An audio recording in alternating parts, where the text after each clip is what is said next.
I believe this game is made by the same people who made Life is Strange, so I was expecting quite a lot from it. I tried to play this a while ago, but my previous crap top screamed bloody murder as it tried to present me with anywhere close to 3 frames a second, and my video was laggy as hell and the game kept crashing, so I had to give up on it. But now I have an upgrade, I can actually play this game for reals this time and do the review properly. That does set the premise for my first criticism, in that the game has a slightly high running standards for graphics. All the other requirements are pretty accessible minimums, so it's not awful, but there is a benchmark slightly above your average game for the graphics.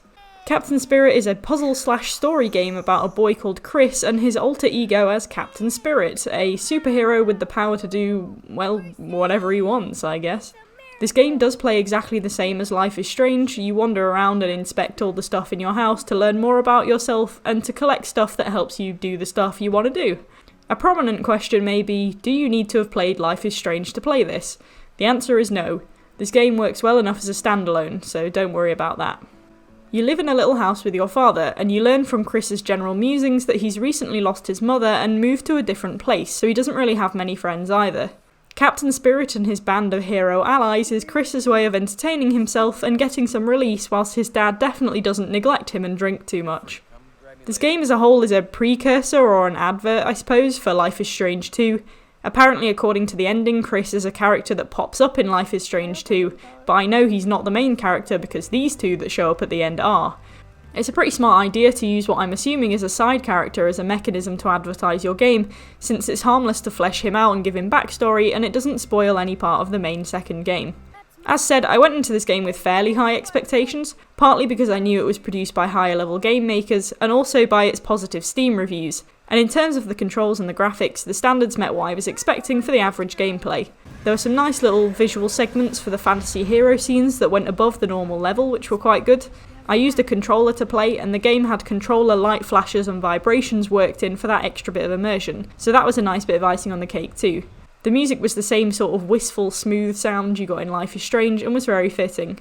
As for the story of the game, I do like it, but it has its flaws. The basic premise is that your dad promises you're going to get a real Christmas tree, but later on after he's watched his sports game. He always drinks when he watches the game, and you hear from Chris he always falls asleep when he drinks during a game.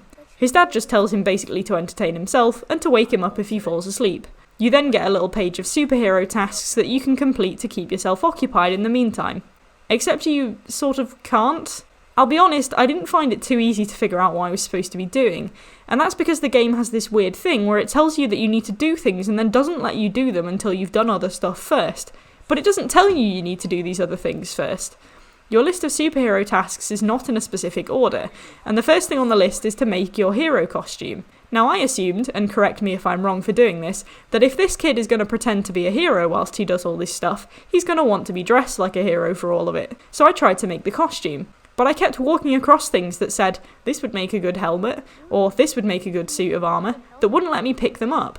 Even though making my hero suit was an active task, I wasn't allowed to interact with them because, no. I basically had to try each little task randomly to see which ones I could do and which I couldn't. My first port of call was to investigate everywhere to see what I could do, and if any of it was relevant. But pretty much everything I could interact with other than the toys was completely pointless. Like the wall phone, the laptop, the gun, the basketball, the watch post outside, the pirate teddy, all of it just didn't really do anything. It left me a bit frustrated. Then things started to unlock. These were mostly the hero interaction options, and in general these were the things that actually accomplished tasks. Some tasks I couldn't do until I had my hero outfit, which as I said I couldn't make for literally no reason for most of it, until all of a sudden I walked up to the stuff and the hero option was now unlocked. I had to play this twice, in a way, because the first time I was so confused by all these little menial tasks and the fact that it was telling me to dress as a hero but wouldn't let me touch that damn cape, that I thought, you know what, I'll just go for the main story and see if that changes anything. After you're left to your own devices, the only thing left to do is to wake your father, so that's what I did. And the game ended. I had done one task on my hero sheet by fluke, and the game had still ended as it normally would. Basically, you get exactly the same ending to the game if you do all the hero tasks as if you do none of them, which makes almost all of the main content of this game completely obsolete. Some people may argue that because your father said you'd wake him up when you went to get the Christmas tree, that it would be obvious Chris's free time would end at this point. But your father was acting pretty sporadically, and also it doesn't take a genius to figure out that his dad cannot drive after drinking that much, and there was no way in hell they would be driving anywhere by any stretch of the imagination. The trip to get the Christmas tree was never happening, and no one can even try and tell me otherwise. As said, this game is a precursor to Life is Strange 2. It's a bit of flesh and a demo intro to the second game. It shows the nice graphics, the good music, the controls, and you get a taste of the levels of deep that the story is willing to go to and how it approaches its storytelling in a discreet way. Chris obviously has a lot of problems in his life, but he manages to make light of them, and that's really what this game is all about. So in a sense, you do get a pretty well-measured taste of the style and feel of these games. As an advert, the game does what it needs to do, but only the bare minimum display of these factors is included in the start of the game, the more guided part. The full content of the game, all the best bits of visuals and creativity, are within the hero tasks, which is more of a free play portion. I would think that if you put all of that into a game, you're going to want people to see it. So why they allowed it to be so easy to accidentally be able to miss out 70% of the game is beyond me. Yes, if you continue with the game from the main menu, you go back to before you wake up your dad and you have a chance to actually do the hero tasks. But once you do that, you realise, actually, I didn't get a different ending out of that. It didn't affect the main story in any way at all, so why?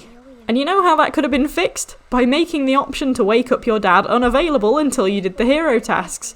Just like the option to put on your cape and pick up the items for your hero suit were unavailable until you did, well, God knows what, because it seemed entirely random. Or by making his father stay awake longer. That would have meant that all the focus would be on the hero tasks, that you would lead your players to invest their time in the full content instead of giving them the option to intentionally or unintentionally end the story prematurely and miss out on all that content. It took me 2 hours to play through this around 1.5 times, plus some buffer time for confusion and running laps. So, all in all, one playthrough of the game's full content at a reasonable speed would probably take about an hour, maybe a little bit over. Now, that's not a massive game, but it took me about 40 minutes the second time to complete all the remaining hero tasks.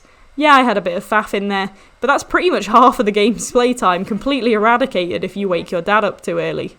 Now, as I said earlier, this game has a heavy amount of positive reviews in the store. Looking through them, a lot of them were saying they loved it, gave it 9, 10 out of 10, said it had everything it needed, had good feels. I felt like a bit of a villain reading them, to be honest. No one really made any comment about the confusing and blocked interactions with certain objects, that's for sure. But that aside, I think the reason I feel a lot less swoony over this game than everyone else seems to be is because I didn't really connect with the characters or the story. There was nothing wrong with their portrayal, and yes, Chris had a rough time of it with his life, but I certainly wasn't anywhere near crying over it. I don't know why, and you can call me callous, but I just didn't connect to the story that much. Sorry your life sucked, Chris, and your dad's a jackass, but what are you gonna do about it? I was too frustrated that the game wouldn't let me do things I obviously needed to do to feel much sympathy towards Chris.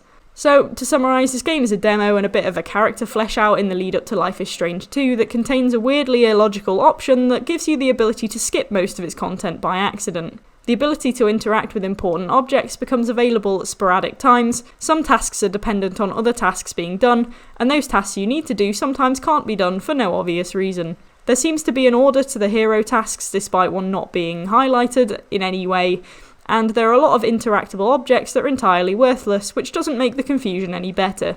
The game asks for slightly higher level graphics requirements, but is otherwise pretty accessible. The background information about the family is decent, I have no problems with their story, the characters are written and voice acted well, the controls are simple, and the visuals are as stunning as ever and true to the style of the Life is Strange games. I don't want to be complacent about the graphics and music. Yes, I've experienced Life is Strange, but I'm rating this game as a standalone, so those positives do fight the negatives. It's not a bad game by any stretch, and I'm sure if you played it you'd enjoy it, but I don't agree fully with the hype about it, so I'm giving The Awesome Adventures of Captain Spirit a 7.5 out of 10.